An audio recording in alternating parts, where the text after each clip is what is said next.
بسم الله الرحمن الرحيم waxaan doonayaa inaan caawa halkan aan kala hadlo shacabka Soomaaliyeed meel kasta oo ay joogaan oo runtii walaac xoogan ka qaba xaaladaha taagan iyo mustaqbalka dalka sida aan marar badan aan u cadeynay waxaan diyaar u nahay in dalku doorasho ay ka dhacdo waqtigeedana ay ku dhacdo si nabdoonna ay u dhacdo balse nasiib darro waxa caqabad ku ahaa dad gaar ah iyo dawladda shisheeye oo ujeedkoodu ahaa in dalka ay foodo ay ka dhacdo ama foodo la geliyo burbur iyo kala qaybsanaan dib loogu celiyo si uu u dhaco firaaq dastuuri ah annagu ka dawlad ahaan markasta waxaan diyaar u nahay ama aan u ahayn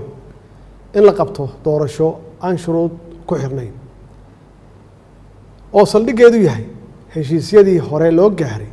ee 17 Sebtembar 2020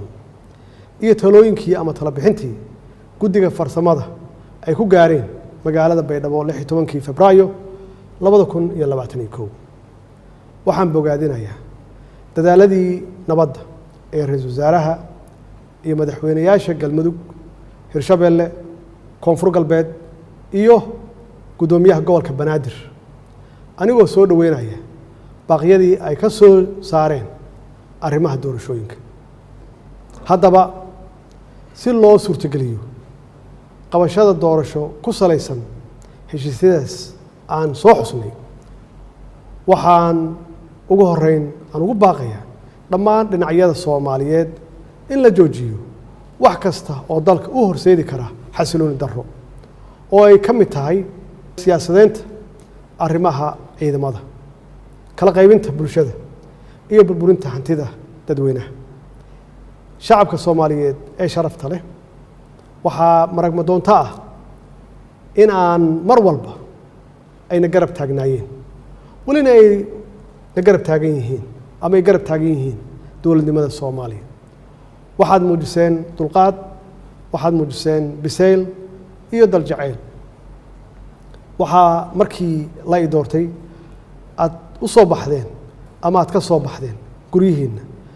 si aad guushaasi taariikhiga ah aad u garab istaagtaan ama aad qayb uga noqotaan waxaad mudan tihiin in dowladdiinu ay sii xoojiso dareenkiina wadannimo ee aad muujiseen run ahaantii marnaba dhici mayso in shacabka Soomaaliyeed loo horseedo burbur iyo qax hor leh sidaas darteed waxaan ugu baaqaynaa ama aan ugu baaqayaa dhinacyada abaabulaya xasilooni darrada oo ay ka mid yihiin siyaasiyiin shalay xilal dalka u soo hayay maantana doonaya inay xilkaas iyo mid la mid ah ay qabtaan inay u horseedaan foodo si ay kursi ay ugu gaaraan maalmihii la soo dhaafay waxaa astaan cad ay u ahaayeen sharka iyo khayrka waxaa loo qaybsamay badbaadiye iyo barakiciye intii aanu noqon lahayn barakiciyaal waxaa aan doonaynaa inaynu noqonno badbaadiyaal danaha siyaasadda way dhammaan karaan ama way iska dhammaanayaan waxaase waaraya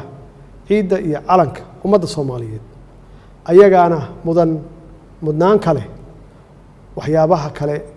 ee aanu isku hayno waxaan garawsanay inaan ka hortagno hagardaamo kasta oo lagu beegsanayo xasiloonideenna iyo badqabkeenna shisheeye badan ayaa maskax maal iyo muruqba ku bixinaya sidii ay u marhabaabin lahaayeen horumarka ummadda Soomaaliyeed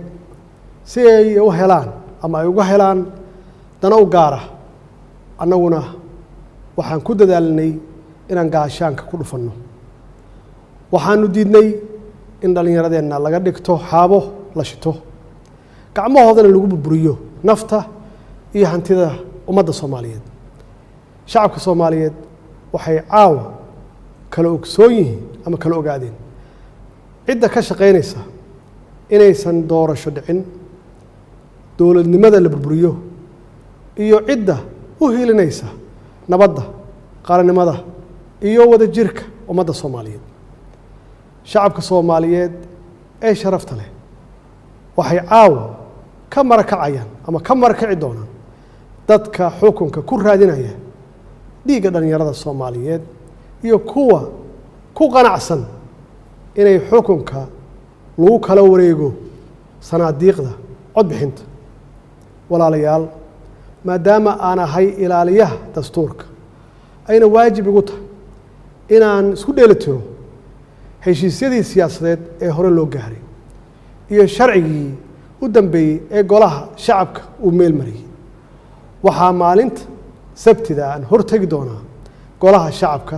jamhuuriyadda federaalka Soomaaliya si dalka aan dib loogu soo celiyo hanaankii doorasho ee ay heshiiska ay ku wada gaareen dowladda federaalka ah iyo dowlad goboleedyada dowladda federaalka Soomaaliya waxay aaminsan tahay ama aaminsanayd welina ay xal u aragtaa in wadada kaliya ee furan ay tahay midda wada hadalka isqancinta isu tanaasulka iyo in lagu soo laabto miiska wada hadalka iyadoo la dhammaystirayo heshiiskii 17 Sebtembar iyo talabixintii guddiga farsamo ee Beedhabo ee Febraayo 16 2021 waxaan dhammaan saxiixayaasha heshiiskii 17 Sebtembar aan ugu baaqaya inay si degdeg ah la isugu yimaado si looga wada hadlo hirgelinta heshiiskaas kadibna loo wada saxiixo iyadoo aanan wax shuruud ah aan lagu xirin ugu dambeyntii waxaan farayaa hay-adaha amniga inay ilaaliyaan xasiloonida caasimadda iyo badqabka shacabka Soomaaliyeed lagana fogaado wax kasta oo dhalin kara khalkhal amni shacabka Soomaaliyeedna ay arrintaasi